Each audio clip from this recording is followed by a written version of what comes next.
tema, pero un poco más a profundidad. Vamos a realizar una entrevista sobre las imprudencias. Hemos visto que en varias ocasiones se han registrado, pero aparte de ello hay dudas como por ejemplo, ¿quién tiene que pagar las consecuencias de las imprudencias viales? Hoy tenemos en la entrevista al licenciado Julio Rivera Clavería, analista en temas de seguridad, con quien conversaremos sobre estos puntos desde el punto de vista legal y por supuesto también de la seguridad vial. Así que le doy la bienvenida al licenciado Clavería, un gusto tenerlo acá en este espacio. Buenas noches. Sandy, es un verdadero placer. Un saludo a todos los amigos de TN23. Vea, este es uno de los problemas que se producen constantemente en Guatemala y está directamente relacionado, Sandy, con un tema de falta de educación vial y el uso inapropiado del alcohol o de las drogas cuando se maneja. Y esto se ha demostrado durante muchísimo tiempo que es una constante que no tiende a disminuir, sino a aumentar.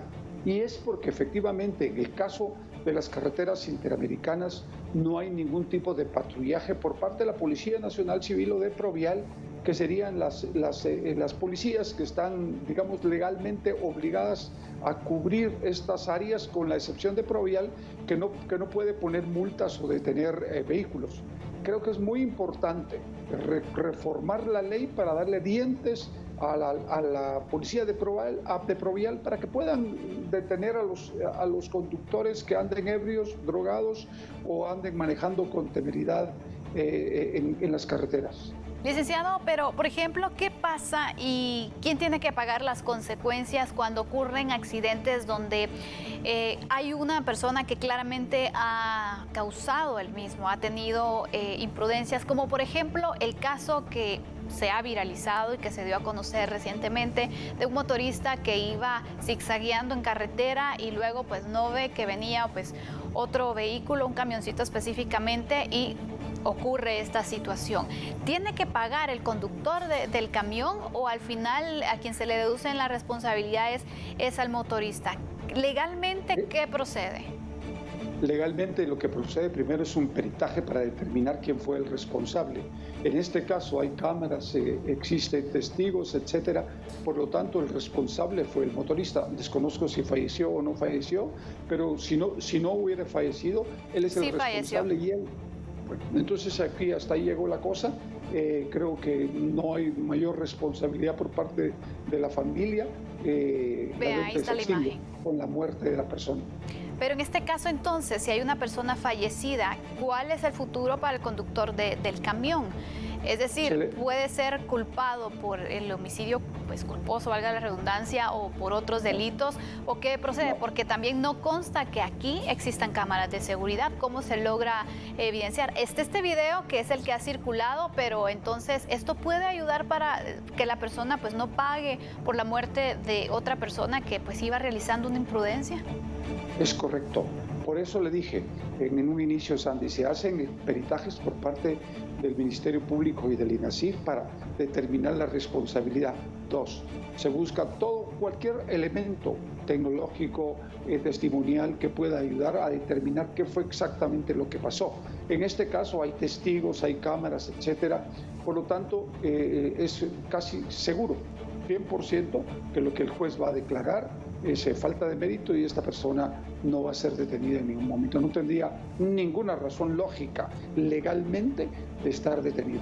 Licenciado, ¿qué hay en los casos, por ejemplo, planteamos este panorama, donde no hay cámaras, no hay testigos, solamente los dos conductores y obviamente cada uno va a manejar su versión? Y para hacer el peritaje también y tener una prueba científica, sabemos que el INACIF no tiene un laboratorio específico, que sería el de accidentología. Entonces, ¿cómo puede pasar este caso, por ejemplo, para poder deducir así las responsabilidades? Porque aparte de ello, en ocasiones se dice, bueno, el que pega atrás es el que tiene que pagar y no sabemos si fue realmente una imprudencia de la persona de adelante el que provocó este percance. Realmente hay muchos elementos, pero por cultura o por costumbre se manejan términos como estos. ¿Qué piensa usted? Que no es cierto. Creo que usted lo está planteando correctamente.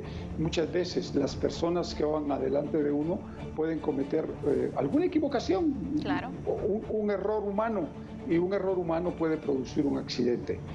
Usted también tiene razón, efectivamente el INACIF no cuenta con todos los elementos, pero sí hay peritos, hay especialistas en Guatemala que ya tienen mucho tiempo recorrido en materia de accidentes y pueden determinar exactamente qué es lo que sucedió en un accidente, porque al final se ponen en el tapete las versiones y sobre la base de esas versiones se va estructurando todo el hecho y la forma en cómo se sucedió, y por lo tanto ese es el mecanismo que se utiliza.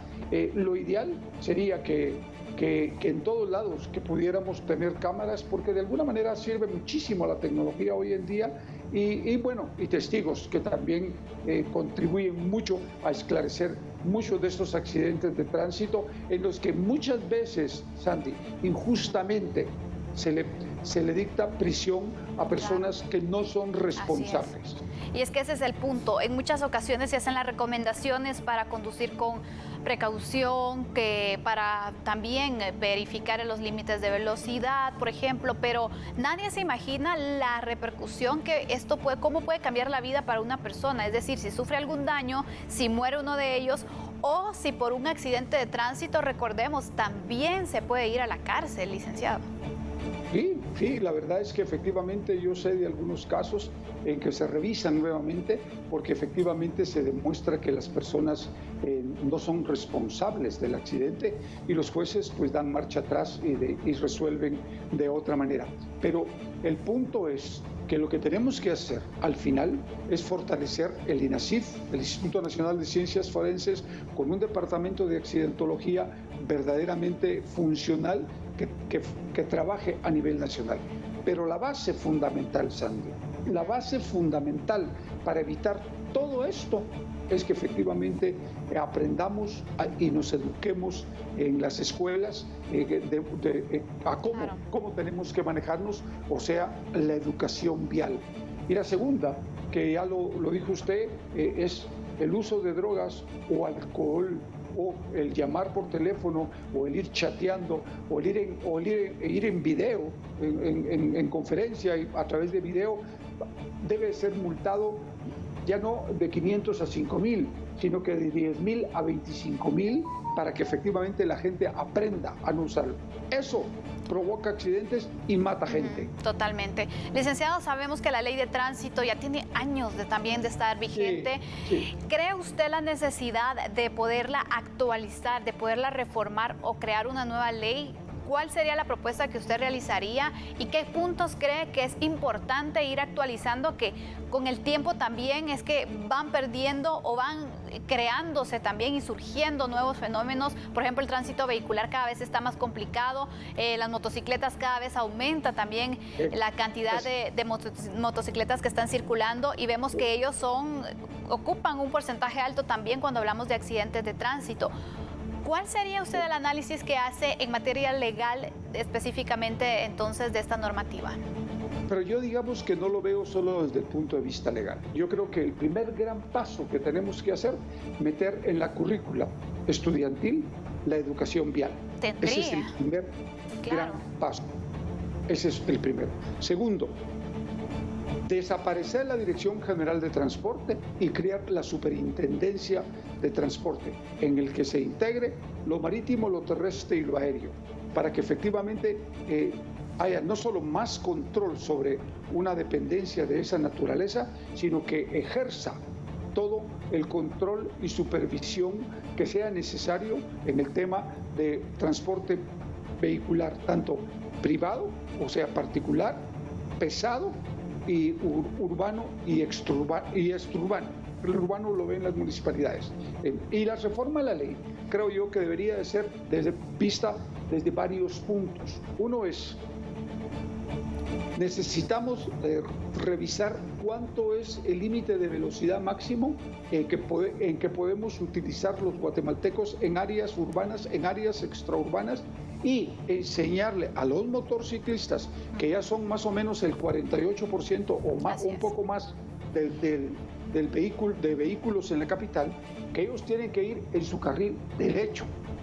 No pueden ir bloqueando el tránsito como se les pega la gana. Que es una porque imprudencia.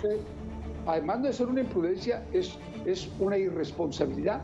Detienen todo el tráfico vehicular por las mañanas y por las tardes y por las noches y a toda hora. Y además de ser una imprudencia. De ahí creo que la reforma legal debe de hacerse con técnicos especializados en la materia. Vea, yo siempre he creído que los abogados, por el hecho de ser abogados, no somos todólogos, sino tenemos que utilizar a los expertos en materia de tránsito, que tienen la experiencia en el mundo o en países como los nuestros, subdesarrollados, y que pueden decirnos qué hacer, cómo hacerlo y cómo mejorarlo. Hacer una mesa técnica. Es correcto. Esto no solo implica una reforma a la ley de tránsito, también implica el transporte urbano, es decir, la gente no tiene acceso al transporte urbano. La gente en el transporte extraurbano van saturados y provocan grandes accidentes. Tenemos que buscar la fórmula para ver en el futuro si podemos hacer un tren subterráneo o un tren aéreo para desfogar el tránsito vehicular. Hay muchas cosas que se tienen que hacer, pero que desgraciadamente no se pueden hacer en un día. Es un proceso de 10, 20, 30, 40 años en el que hay que darle sostenibilidad en el tiempo a esos procesos, independientemente de quién gobierne en el país. Muchísimas gracias, licenciado Rivera Clavería, por podernos aportar sus conocimientos también en distintas áreas, seguridad, también el material legal sobre esta problemática que constantemente se da. Los accidentes viales que ya hemos visto, aquí reportamos un caso de imprudencias, siempre el llamado a tener mucha precaución.